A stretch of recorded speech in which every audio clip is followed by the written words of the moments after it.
Everyone, எல்லாருக்குமே பீலேட் happy new year. எல்லாருக்கும் last year எப்படி இருந்துச்சுன்னு தெரியல, பட் எனக்கு ஏதோ இருந்தது. ஸோ இந்த வருஷம் எனக்கு எல்லாமே நல்லபடியாக அமையும், எல்லாருக்குமே நல்லபடியாக அமையும்னு நான் நினைக்கிறேன். அண்ட் இந்த வருஷம் நான் வந்து அபாயா பிஸ்னஸ் வந்து ஸ்டார்ட் பண்ணியிருக்கேன். ஸோ என்னோடய லைஃப்லேயே நான் இப்போ தான் ஒரு ஃபர்ஸ்ட் ஸ்டெப் எடுத்து வச்சுருக்கேன். எல்லாருமே சப்போர்ட் பண்ணுவீங்க நான் நினைக்கிறேன். எல்லாமே நல்லபடியாக போகும் நான் நம்புகிறேன். அண்ட் மார்னிங் வந்து நான் எந்திரிச்சிட்டு சுப்பு தோழ்ந்துட்டு நல்லா தூங்கிட்டேன். எனக்கு ரொம்ப டயர்டாக இருந்தது. அதுக்கப்புறம் வந்து ஒரு 9 o'clock கிட்ட தான் எந்திரிச்சேன். ஸோ எந்திரிச்சிட்டு கொஞ்சம் அப்லோடிங் வேலைலாம் வந்து இருந்துச்சு. இந்த டேபை ரொம்ப நாளுக்கு அப்புறம் தூசி தட்டி எடுத்திருக்கேன். முன்னாடி மூவிஸ் ட்ராமாஸ்லாம் இதில் தான் பார்த்துட்டு இருந்தேன். பட் வந்து இதில் லிங்க் வந்து ரொம்ப மோசத்துக்கு ஓப்பனே ஆக மாட்டேங்குது. அதுக்கப்புறம் தூக்கி நான் மேலே வச்சுட்டு அதுக்கப்புறம் சரி எதுக்கு இது இருக்குது யூஸ் பண்ணுவோம் அப்படின்னு சொல்லிட்டு அன்னைக்கு தான் தூசி தட்டி எடுத்து சார்ஜ் போட்டுட்டு அதில் ஐடியா வந்து லாகின் பண்ணி வச்சுருக்கேன்.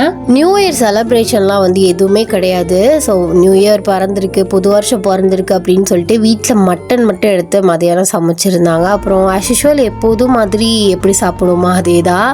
அண்ட் வந்து என் சித்தி வந்து எனக்கு புது ட்ரெஸ் கொடுத்துருந்தாங்க. அதோட சரி அதை நியூ இயருக்கு வச்சு போட்டுக்கலான்னு நியூ இயருக்கு போட்டேன். மற்றபடி புதுசாக வந்து அதுக்குன்னு டைம் ஸ்பெண்ட் பண்ணி ட்ரெஸ் எடுக்கிறது, கேக் வெட்டுறது இந்த மாதிரி வேலையெல்லாம் நாங்கள் பண்ண மாட்டோம். அதுக்கப்புறம் சரி டீயை வந்து குடிச்சிட்டு ஃப்ரெஷ்ஷாக ஆரம்பிக்கலான்னு டீ குடிச்சிட்டு பின்னாடி தான் போயிட்டு இந்த வீட்டில் மோட்ரு போடுற வேலையாக இருக்குது. அதோட வந்து எங்கள் அக்கா பையனை கூட்டிகிட்டு போனேன். ஏன்னா அதில் சின்னத்துக்கு ஓனாலாம் வந்து நிற்கும். ஆனால் இந்த மாதிரி அவனை விட்டுறது சேஃப் கிடையாது. ஏன்னா பாம்பு ஏதாவது உள்ளே இருந்தாலும் அவனுக்கு தெரியாது. எப்போதுமே ஃபர்ஸ்ட் பையன் தான் வந்து போடுவான். அன்றைக்கி வந்து போக மாட்டேன்னு சொல்லி அடம் முடிச்சுட்டு இருந்தான். அதோட நான் இவனை கூட்டிகிட்டு வந்து போனேன். ஸோ லேட்டாக இருந்துச்சுனால மார்னிங் சமைக்க முடியல. அம்மா சிக்கன் குழம்பு மட்டும் வச்சுருந்தாங்க. அதுக்கப்புறம் வந்து போட்டா வாங்கி சாப்பிட்டாச்சு. நெயிலை கட் பண்ணுறதை விட நெயில் கட்டரை தேடுறது தான் வீட்டில் பெரிய டாஸ்க்கே. ஏன்னா அது குட்டியாகவும் இருக்கா, எங்கேயாவது யாராவது வச்சுருவாங்க. அதை 2 நாளாக தேடி அன்னைக்குன்னு தான் கண்டுபிடிச்சேன். ஃப்ரெஷ்அப் ஆகிட்டு ட்ரெஸ்ஸையுமே சேஞ்ச் பண்ணியாச்சு. இந்த ஷர்ட் வந்து நான் மீஷோவில் தான் வந்து பர்ச்சேஸ் பண்ணியிருந்தேன். இது வந்து பழைய ஷர்ட் தான்.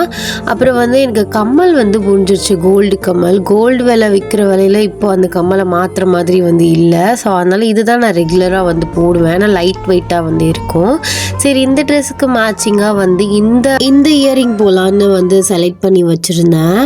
ஆக்சுவலி என்கிட்ட வந்து இயரிங்ஸ் கலெக்ஷன்ஸ் வந்து நிறைய தான் வந்து இருக்குது. ஆனால் எதுவுமே நான் வந்து போட மாட்டேன். ரொம்ப வந்து வெயிட்டான இயரிங்ஸ்லாம் வந்து நம்மளால் ரெகுலராக வந்து போட முடியாது. ஏதாவது ஃபங்க்ஷன், ரம்ஜான் இந்த மாதிரி தான் வந்து போடுவோம். அதுவுமே 1 மணி நேரத்துக்கு மேலே அந்த இயரிங்ஸ்லாம் வந்து போட முடியாது. அதே மாதிரி நான் நிறைய வந்து பர்ச்சேஸ் பண்ணது கிடையாது. 1-2 நான் எனக்குன்னு வாங்கியிருக்கேன். மற்றபடி என்கிட்ட இருக்கிற இயரிங்ஸ்லாம் வந்து எங்கள் அக்கா கலெக்ஷன்ஸ் தான். அவங்க வாங்கிட்டு ஒரு தடவை யூஸ் பண்ணிவிட்டு அப்புறம் என்கிட்ட கொடுத்துருவாங்க.